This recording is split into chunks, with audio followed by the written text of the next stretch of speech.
ওগো জননী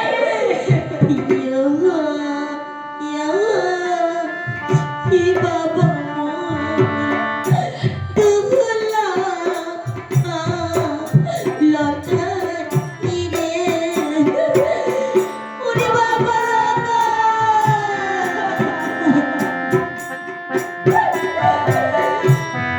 আমার সঙ্গে এভাবে অভিমান করে চলে যাস না বাবা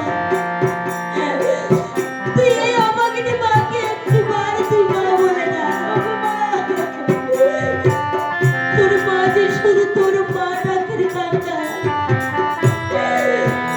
আজ থেকে আমি কি নিয়ে বেঁচে থাকবো বাবা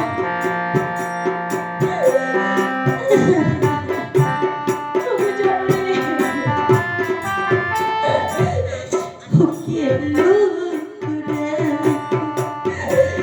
গেলু বাবা গেলু রিচা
তুই ছাড়া যে তোর মায়ের এই পৃথিবীতে আর কেউ নেই। কে ডাকবে আজ থেকে আমাকে মা বলে? কে ডাকবে? ওরে হতভাগী, কি পাপ করে তুই এই পৃথিবীর মাঝে জন্মগ্রহণ করেছিস? যার জন্য বিবাহ রাখতে বাসর ঘরে তুই পারলি না তোর স্বামীকে ধরে রাখতে? কেন পারলি না তুই আমার শেষ পুত্রকে আগিয়ে রাখতে?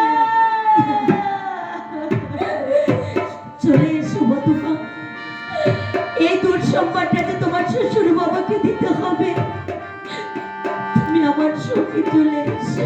বেশ পাবে, তুমি তাই করো জননী।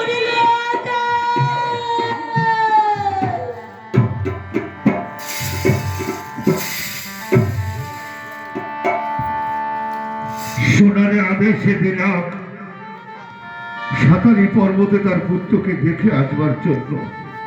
আর যখন থেকে ও চলে গেছে তখন থেকে আমারও চোখের জল যেন বাধা বাড়ে না। আমি যেন সম্মুখে ঘোর অন্ধকারে দেখতে পাচ্ছি। আমি যেন কেমন অমঙ্গলের চিহ্ন দেখতে পাচ্ছি। তবে কি সোনা সোনা আমার ফিরে আসবে না? কি সংবাদ নিয়ে যে আসবে জানি না। ওই তো সনকা আমার চিৎকার করতে করতে আমার এই দিকে চুকে আসছে। সনকা, সোনা,